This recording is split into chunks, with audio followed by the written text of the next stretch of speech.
জীবনে যতদিন শুক্রবার পাবেন এই চারটি আমল কখনোই ছাড়বেন না।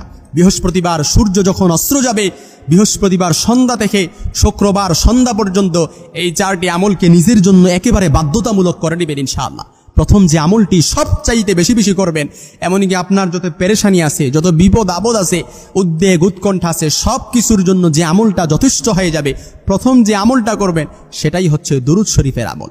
দুরুদ শরীফ পারি না এমন কেউ নাই। সবচাইতে ছোট্ট দুরুদ সাল্লাল্লাহু আলাইহি ওয়াসাল্লাম, এই দুরুদটাও আমরা পারি, এই দুরুদটাও আপনি চাইলে করতে পারেন। সবচাইতে দুরুদ শরীফ এত ফজিলত আর এত মর্যাদাপূর্ণ, সবচাইতে ছোট্ট দুরুদ। বিশ্বনবী মুহাম্মদ সাল্লাল্লাহু আলাইহি ওয়াসাল্লাম বলেন, ইদান তুকফা হাম্মুক ওয়া তুগফার যামবুক, আপনার যত পেরেশানি আছে, আপনার যত বিপদ আপদ আছে, সব কিছু দূর করার জন্য এই দুরুদটাই যথেষ্ট। আপনি যদি দুরুদকে আঁকড়ে ধরেন, এমনকি আপনার গুনাহ মাফের জন্য যথেষ্ট হয়ে যাবে। শুধু তাই নয়, রাসূল সাল্লাল্লাহু আলাইহি সাল্লাম আরো বলেন, মান সাল্লা আলাইয়া মাররাতান সাল্লাল্লাহু আলাইহি আশারা, কোন ব্যক্তি যদি একবার রাসূলের প্রতি দরুদ পড়ে, আপনি এমন জায়গায় আপনি আটকে গেছেন, ওই জায়গায় আল্লাহ তাআলা আপনার জন্য রহমত বর্ষণ করবেন। শুধু এরকম এক জায়গা নয়, এরকম 10টি জায়গায় আল্লাহ তাআলা রহমত বর্ষণ করবে।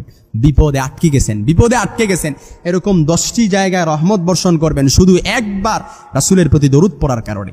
এজন্য দরুদ পারি না এরকম কেউ নাই। বৃহস্পতিবার সন্ধ্যা থেকে শুরু করে শুক্রবার সন্ধ্যা পর্যন্ত রাসূলের প্রতি এই ছোট্ট দুরুদ সাল্লাল্লাহু আলাইহি সাল্লাম, এই দুরুদটাও পড়তে পারেন। কিংবা আমি যেই দুরুদটা শিখায় দিব এই দুরুদটাও পড়তে পারেন, আল্লাহুম্মা সাল্লি আলা মুহাম্মাদিন সাল্লাল্লাহু আলাইহি ওয়াসাল্লাম। কিংবা আমরা নামাজে যে দুরুদটা পড়ি, আল্লাহুম্মা সাল্লি আলা মুহাম্মাদ ওয়া আলা আলি মুহাম্মাদ কামা সাল্লাইতা আলা ইব্রাহিম ওয়া আলা আলি ইব্রাহিম ইন্নাকা হামিদুম মাজিদ, আল্লাহুম্মা বারিক আলা মুহাম্মাদ ওয়া আলা আলি মুহাম্মাদ কামা বারাকতা আলা ইব্রাহিম ওয়া আলা আলি ইব্রাহিম ইন্নাকা হামিদুম মাজিদ। এই দুরূদটাও পড়তে পারেন। সবচাইতে 4টি আমলের মধ্যে সবচাইতে বেশি যে আমলটা করবেন সেটা হচ্ছে দুরূদ শরীফের আমলকে, একেবারে দুরূদ শরীফের আমলকে নিজের মধ্যে আঁকড়ে রাখবেন। 2 নাম্বার যে আমলটা করবেন, অন্য যে কোনো দিনের চাইতে শুক্রবার দিনের ফজরের নামাজটা জামাতে পড়ার চেষ্টা করবেন। অন্যান্য দিনের নামাজগুলো তো কিংবা ফজরের নামাজটাও তো জামাতে পড়বেন, কিন্তু শুক্রবার দিনের ফজরের নামাজটা জামাতে পড়বেন। কেন? রাসূল সাল্লাল্লাহু আলাইহি সাল্লামের হাদিস, আফদলুস সালাতি ইনদাল্লাহি সালাতুল জামাতি ফি ইয়াউমিল জুমআ। আল্লাহ তাআলার কাছে শুক্রবার দিনের ফজরের নামাজটা জামাতে পড়া, এটা আল্লাহ তাআলার কাছে সবচাইতে উত্তম এবং সবচাইতে পছন্দনীয়। এজন্য দেখবেন শয়তান শুক্রবার দিনের যে ব্যক্তি সব সময় ফজরের নামাজ কিংবা অন্যান্য নামাজ জামাতে পড়ে, ওই ব্যক্তিরও দেখবেন শুক্রবার দিনের অর্থাৎ ফজরের নামাজটা জামাত ছুটে যায়। ওই ব্যক্তিরও দেখবেন শয়তান এমনিতেই হরহামেশা আমাদের ফজরের নামাজটা, শুক্রবার দিনের ফজরের নামাজটা জামাত ছোটে, অর্থাৎ জামাতটা মিস করায় শয়তান। এজন্য আজকে থেকে একেবারে এই আমলটা আর কখনো ছাড়বেন না। শুক্রবার দিনের 2 নাম্বার যে আমলটা করবেন সেটা হচ্ছে যতদিন বাঁচবেন, যতদিন জীবনে শুক্রবার পাবেন, এই শুক্রবার দিনের ফজরের নামাজটা কখনো মিস দিবেন না। ফজরের নামাজটা জামাতে পড়বেন ইনশাআল্লাহ।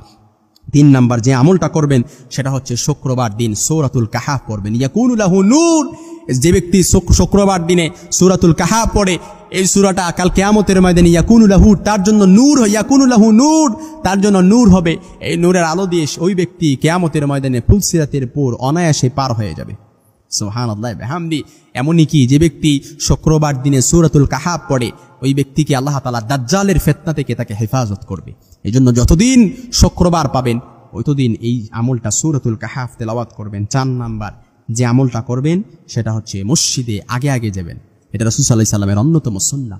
শুক্রবার দিনের 15টা সুন্নাহ আছে। একদিন শুক্রবার জুমাতে আলোচনা করেছিলাম। তো এই জন্য শুক্রবার এই মসজিদে আমরা আগে আগে যাব ইনশাআল্লাহ, কারণ আগে আগে যাওয়া সুন্নাহ। যে ব্যক্তি আগে আগে যাবে তাকে আল্লাহ তাআলা একটা উট কুরবানি দেওয়ার সওয়াব তার আমলনামায় পৌঁছে দেয়। তারপরে যে যাবে গরু কুরবানি দেওয়ার সওয়াব, তারপরে বকরি কুরবানি দেওয়ার সওয়াব, তারপর মুরগি কুরবানি দেওয়ার, জবাই করার কুরবানি দেওয়ার সওয়াব, তারপরে হচ্ছে কি ডিম দানের সওয়াব তার আমলনামায় পৌঁছে দেয়। এজন্য শুক্রবার জুমার দিন যতদিন আপনি শুক্রবার পাবেন ততদিন এই 4টা আমলকে নিজের জন্য বাধ্যতামূলক করবেন। তার মধ্যে সবচাইতে বেশি যে আমলটা করবেন সেটা হচ্ছে দরুদ শরীফের আমল।